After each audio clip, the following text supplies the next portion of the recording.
بسم الله الرحمن الرحيم قال رب اغفر لي وهب لي ملكا لا ينبغي لأحد من بعدي إنك أنت الوهاب فسخرنا له الريح تجري بأمره رخاء حيث أصاب والشياطين كل بناء وغواص وآخرين مقرنين في الأصفاد هذا عطاؤنا فامنن أو أمسك بغير حساب وإن له عندنا لزلفى وحسن مآب قال رب اغفر لي سلیمان علیہ السلام ویل اے ربا زما تیر شوی لغزشونه معاف کی وهب لی ملکن او آینده د پاره راته داسې بادشاهي راکې لا ينبغي لأحد چې مناسب نه د چا د پاره هم من بعدی زمانه سیوا انک انت الوهاب بشک ته ورکون کې بخشش کون کې ذات فسخرنا له الريح منگے دعا قبول کړه فسخرنا منگ مسخر کړه تابیم کو لہو سلیمان علیہ السلام د پارا الریح هوا تجری بامره چې دا بتلله د په حکم سره رخاءن په نرمی سره حيث اصاب چې چرته بداتلو والشیاطین کل بنا او جنات او شیاطین ام د پیروکار کړل د متبعین ام کړل د پسې بتلل مسخرم کړل کل ټول په ټوله بنائن بعض تعمیرات کوونکی وغواسن او بعض غپکیدون کی وآخرین او دین علاوه مقرنین چې هغه تړلې شوي په الاسپادی په بیړو کې هذا عطاؤنا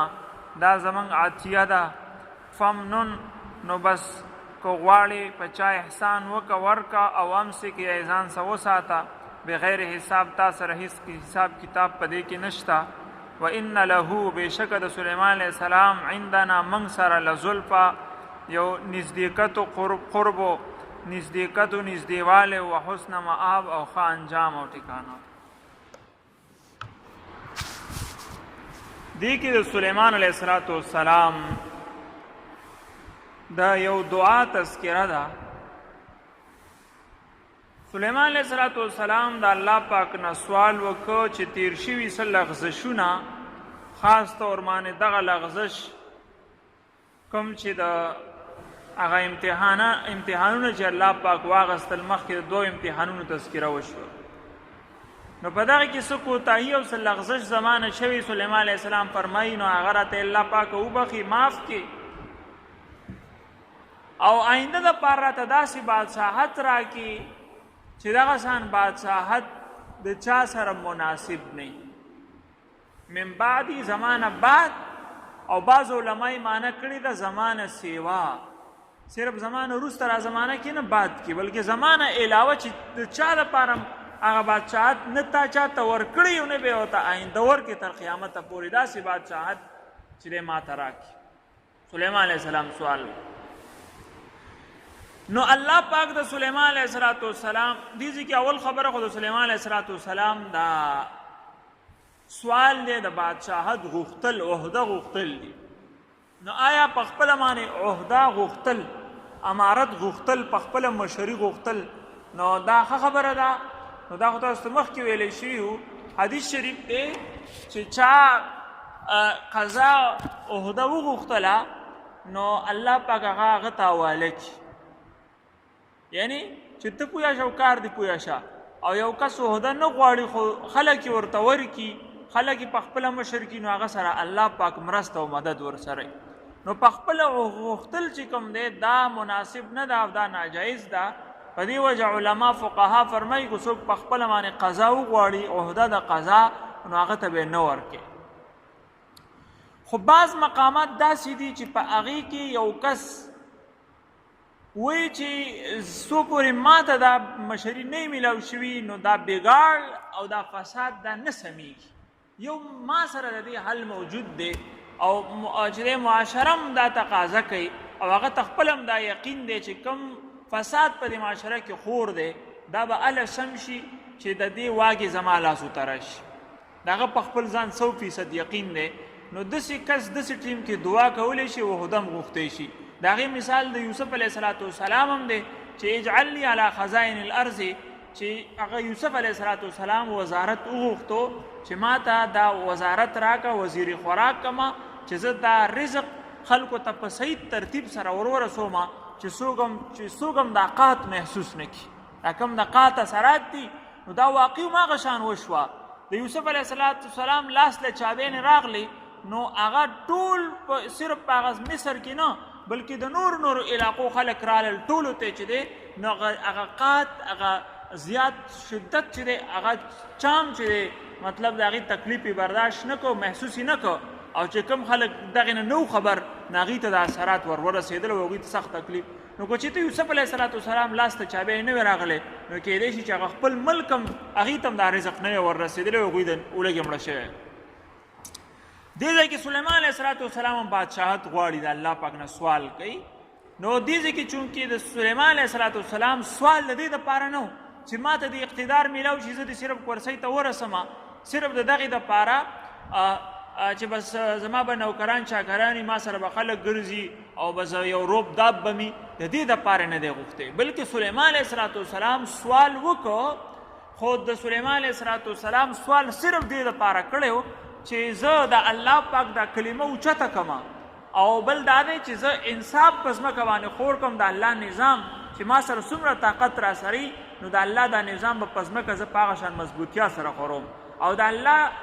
الله چې څنګه غټ دی د هغه خلیفه هم داسې پکار دی چې هغه مضبوط وي او د خلکو په زړونو کې د هغې عظمت کیني او هماغه شان وشوه سلیمان علیه السلام د دې دپاره نه وکړی چې بس خپل جیب ډک کړم یا بس خپل ځان پکې وسروم لکه نن سبا عام طور باندې اقتدار خلک دغې دپاره غواړي چې زه پکې خپل چې دی ځان صحیح کړم نو داسې پیغمبر داسې نه دی کړي سلیمان علیه السلام بلکې هغه به چې دی په خپله باندې د هغه د بیت المال نه به هغه تنخواه نه اخیستله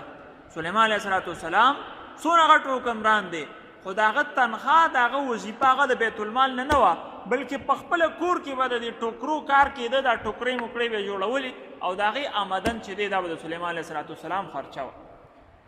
نو دې نه پته ولګه چې سلیمان علیه السلام صرف د الهی کلمت الله دپاره د الله د دین د کلمې د سربلندۍ دپاره سلیمان علیه السلام اوچت بادشاهت غوښتی و بل څه مقاصد یې نه او که څوک دغې مقصد دپاره یې عهده وغواړي چې صرف د الله نوم پکې اوچت شي او په صحیح طریقه باندې نو دا صحیح نه ده بلکې دا ښه خبره ده بله خبره دې ځای کې دا ده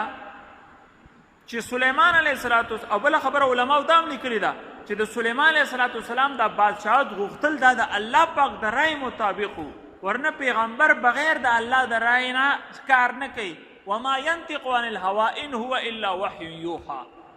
پیغمبر خو د الله د وحی مطابق خبرې کوي نو گویا کې دې کې د الله مرضي وه ځکه الله پاک ډایرکټ دغه دا دعا قبوله کړه نو سلیمان علیه السلام ته الله پاک چې دی بادشاهت ورکړه پیریانې د هغه په تسلط کې او د هغه په قبضه کې راوستل د هغه مسخر کړل د هغه تابع کړه د دې نه مخکې الله پاک لفظ استعمال کړ چې موږ هوا د هغه تابع کړه هوا مطلب دا دی چې کوم خوا د هوا ته حکم کو چې دې خوا م ورسوه نو دې هوا به هغه رسو څنګه چې تیر شوي واقع کې راغلل چې سلیمان علیه السلام د الله د حکم کې لږ سستی په وجه باندې سلیمان علیه السلام به طور سزا خپل اسونو خپې کټ کړي نو اوس خو سورلي نشته په څه باندې لاړ شي نو الله پاک به د سوال وکړو نو الله پاک چې د هواګانې د اسونو په ځای د دې تابع کړي او د هوا په ذریعه باندې د هوا په شا به ناسته او چې کوم خوا بتله اساني به ورته څه مشکلات نه او سار نه تر ماښامه پورې به دونه سفر کو لکه سړی چې عام په وچه په نورو سورلو باندې په تیز رفتار اسماني یو میاشت کې څونه سفر کوي دغه سفر به سلیمان علیه السلام د سار نه تر ماښامه پورې کو او بیا د ماښام نه د سهاره پورې به بیا دونه سفر کوو چې په یو میاشت کې څونه سفر کېږي. گویا کې په 24 غنټو کې به سلیمان علیه السلام د 2 میاشتو مسافت چې دی توی کوو. دا د دې هوا په شا باندې دا هوا الله پاک سلیمان علیه السلام په تسلط کې راوستې وه. په دې باندې د سلیمان علیه السلام قبضه وه چې کوم خوا به د ده تګو نو بس تخ باندې به کېناست او بس هوا ته به حکم وشو هغه طرف ته به هغه په مخه شو او د تخت ډېر لوی شان و په هغې باندې په زرګونو کرسۍ لګېدلې وې په تخت باندې. په دې کې په تخت یا خو به پروت او یا به ټول تخت ځان سره چې دی په مخه که. په دې باندې به مختلف جنات هم پیریان به پکې او دغه شان انسانان وزیران چې د چا سره به کمې کمې عهدې وي. او علما دام لیکي محدثینو چې کوم تاریخدانان دي چې په تخت باندې مخې ته 100,000 کرسۍ یادېږي 3 یا 4 د علماو دپاره لګېدلې وي چې په اولو کرسو باندې سلیمان علیه السلام مخې ته به علما ناستو نو دغه شان مختلف بحثونه او مباحثې به پکې کېدې او بره به پې چې دی مرغو چې کومې پرندې دي هغوی به پې سایه جوړه کړې وه سورې چې لاندې نور نه راځي. په هر حال د هغه د بادشاهت یو لوی شانو تاریخدانانو ډېر عجیبه عجیبه واقعات په هغه کې را نقل کړي دي. نو الله پاک هغه ته بادشاهت ورکو هوا یې د هغه تابع کړه. ورسره الله پاک دې ځای کې فرمایي چې رخاءً د هوا نرمه وه. مطلب دا دی چې بس یا به د سلیمان علیه السلام د خولې نه حکم وتلو او یا به هوا هغه طرف ته چې دی خپل رفتار او خپل تګ به یې شروع کو. نو بلکل نرمۍ سره چې دی دوی به کار کو څه مشکلات به نه او نه به چې دی دوی به یې تنګول بلکې ښه په مزې سره به دغه تیز رفتارۍ سره روانو. یعنی سړی دونه تیز رفتار کی نو بیا خو لکه دا جاز رواني که نه نو د جاز نه خو د سلیمان علیه السلام د تخ رفتار تیز و نو په جاز کې ته لږه شیشه کولاو کړه نو څونه نقصان کوي. حالانکې په دې کې خو د شیشو انتظام هم نه و نو دې نه پته لګي چې تخ به دونه تیز رفتار کې تلو خو بیا هم کوم کسان چې په تخ ناست وو هغوی ته هېڅ تکلیف د هوا هغه تکلیف به هم ورته نه و. دې نه سړی اندازه ولګوي چې یو خو دونه تیز رفتار. بل طرف ته د جاز خو خپل شکل و صورت وي په هغې کې بیا د هوا هغه جټکې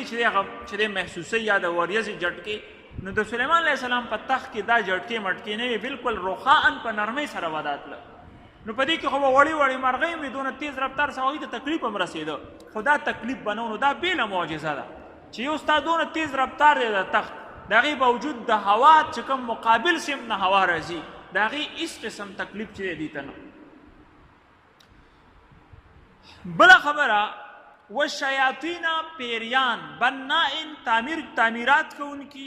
او دغه شان غواص غوطه لګونکي غوپه کیدونکي سمندر کې. نو سلیمان علیه السلام پیریان هم دغه مسخر شو دغه تابع شو د الله د مرضۍ مطابق. نو ټول پیریان د هغه په تسخیر کړه. عام طور اوس خلکو له چې دی پیریان مسخر کول دا جایز نه دي. حضور نبی کریم صلی الله علیه وسلم فرمایي چې دغه شان ما یو جن چې دی هغه مې ونیو نو بار بار چې دی وسوسې اچولې نو ما وتړو نو ما به واپس پرېښودو. دغه سلیمان علیه السلام دعا راته رایاده شو ما ته د خپل ورور سلیمان علیه السلام دعا رایاده شو چې هغه ویلو چې زما په شان بادشاهت چې بل چا سره مناسب نه نو ما پیرې پرېښودو ما ویلسې نه چې د سلیمان علیه السلام دعا کې څه خلل راشي. نو بس ما صرف دغې وجې نه پیرې پرېښودو هغه جن هغه شیطان ورنه تاسو به سار چې ټولو به لیدلی وی هغه. نو دې نه معلومیږي چې د سلیمان علیه السلام صرف دغه وجه هم دی وه پیرین مسخر کول یو وجه دام ده او نورې وجوهات هم دي چې د پیرینو مسخر کول دا جایز نه دي. د هغې تسخیر جایز نه دی چونکې د پیري مسخر کولو دپاره چې کوم عملیات کیږي نو هغه ډېر خطرناک دي. بعض اوقات هغه چې د حدودو نه باري د شرعي حدودو نه بهر وي. څنګه چې د جادو دپاره کم چې دوی چیلې کوي دغه شان د پیریانو د مسخر کولو دپاره هم داسې عملیات کوي چې هغه بالکل ناجایز وي او د شریعت د حدودو نه بهر وي. نو پیرین مسخر کول او بله خبره دا ده چې دا نن سبا تاسو وینئ چې یو کس سره پیرین ډېر زیاتې مسخر کړي د هغې دپاره کارونه هم کوي. بعض خو پکې هسې دروغ وایي د ځانه لګوي چې ما څه دونه پیرین دي او د پلاني ځای نه ماله دا راوړي او هغه راوړي نو وایي د زر به لاړ شي کور نه به اوبه راوړي او چې دی د پلاني ځای نه چې دی راورسولې وایي دی په سکندونو کې د ابي زمزم اوبه راوړي. اوس چا ته پته ده چې دا د هغه ځای دي خو بهرحال د عاملان دې اعتبار سره چې دی دروغ هم وایي څه داسې سو پورې دغه حقیقت نه معلوم، تحقیق نه شوی، نو اسې به صدا شان خبرو کې راتلل نه پکار. او کو بالفرض والمحال پیرین د دې بعض ځینو کې شته مسخر کولی، لکه سنا ممکن نه دي، ممکن دي او کیم جایز ناجایز بیل خبره ده، خو ممکن دي خلک پیرین مسخر کوي. نو تاسو به وایي چې دا خو د سلیمان علیه السلام د دعا به مخالف شو، چې پیریان یو عامل ځان ته مسخر کړه، داغه تابع شو. نو سلیمان علیه السلام دعا کوم خواړه هغه ویل چې زمانه بعد او زمانه مخکې دا بادشاهت چاته ورنکي. نو دې کې د سلیمان علیه السلام په بادشاهت څه اثر نه پریوزي، ځکه چې دی به څه کوي، دی به د یوې علاقې پیرین به یا به دوه درې سل دي شي. نو سلیمان علیه السلام څخه د ټولې دنیا پیرین د هغه په قبضه کې او په اشارو کې به هغه کار کو، د هغې باقاعده اخوا دې خوا نه شو کولی. او بال داسې عاملان هم دي چې بعض پیرین د هغې د وس نه بار وي، یعنی هر قسم پیرین د هغې په وس کې نه دي. دا شیخ محمد غوث گوالیاری دا یو کس تیر شوی دی، بیا وروسته د لوی بزرګ وته د چې دی دا ټول پیرین د هغه مسخرو. او بله خبره دا ده چې پیرین چې لږ اخوا دې خوا کول به نو هغه به یې سیزل، هغې ته به یې سزاګانې ورکولې.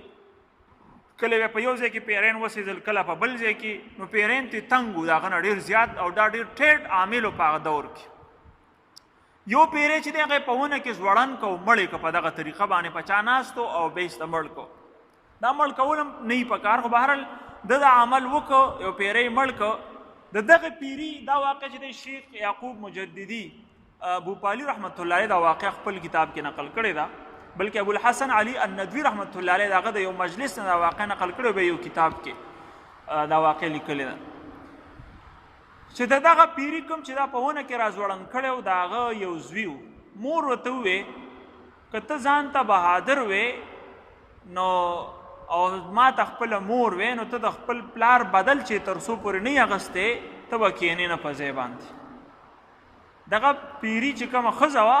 دغه پیری زوی ته ویل، خپل زوی ته، چې ته به یې د خپل پلار بدللی. دې کس خو دونه پیری نه ووژل، خو زموږ ستا پلار چې د ابس وژلی د بدله به تا خلي. نو بدله خو یې ترې نه شو اخیستی، ځکه چې دا خو ډېر ټیټ عامل او دا عام پیرین دې عاملانو ته نه شي ټینګېدی. نو دی ولېږه یورپ ته چېرته، هلته لاړې، هلته کې داسې ماهر چې دی، لکه یو طرف ته خو زموږ انسان چې دی هغه خپل عملیات وکړي، نو پیرین خپل دغه کې راولي، په خپل چې دی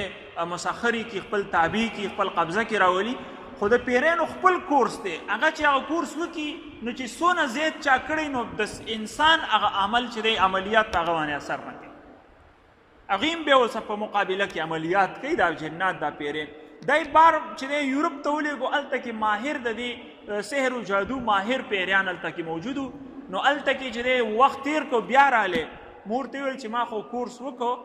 نو بیا چې مور کله دا چیک کو ته تک چې دی وسه پورې لا د دې قابل نه د د مقابلې دا ډېر زیات مخکې رسېدلی دی، ته بیا لاړ شه. بیا یې ولېږو، بیا رالی،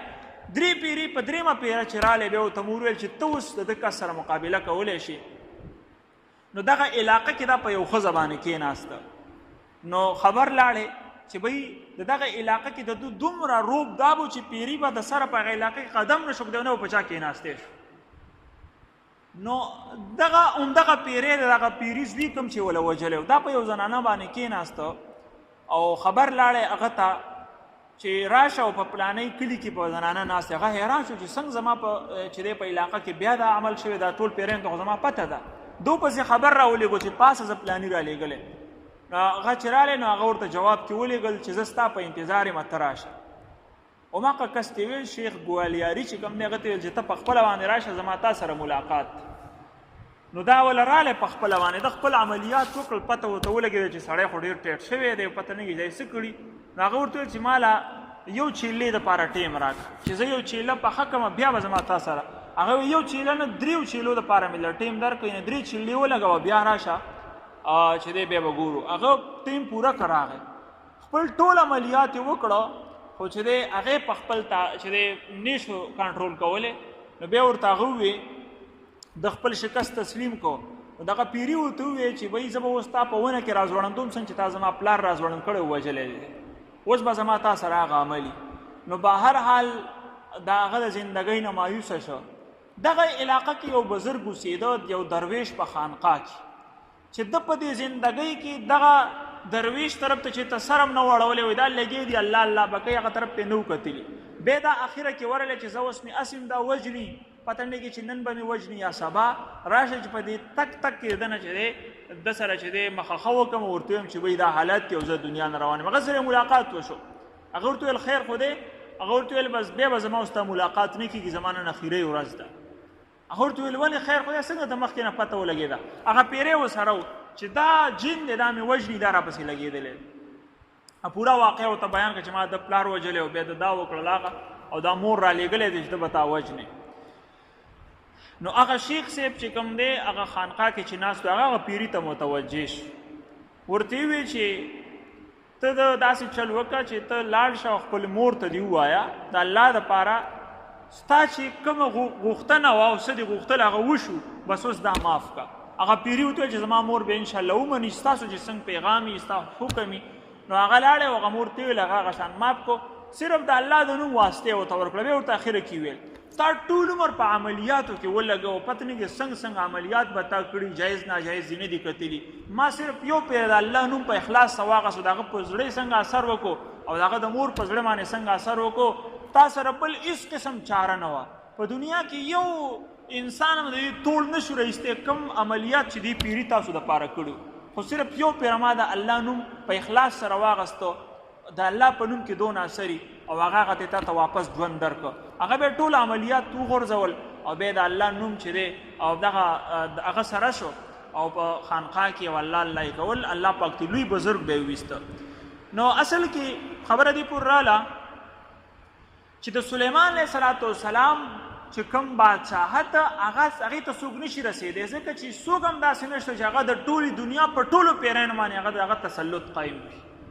چوپ چې یو علاقه کې یا بعض پیرانو باندې به د هغه براوالی خو سلیمان علیه السلام په بادشاهت کې څه کمی نشي راتلی د بعض پیرانو چې د مسخر کېدو په وجه باندې نو الله پاک فرمایي والشیاطین چې شیطانان موږ د سلیمان علیه السلام مسخر کړل دې شیطانانو به د سلیمان علیه السلام په حکم باندې چې د مختلف قسم کارونه کول څه کول هغه د آیت په دویمه ټوکړه کې را روان دی به انشاءالله انده ووایو دعا وکړو الحمدلله رب العالمین والعاقبة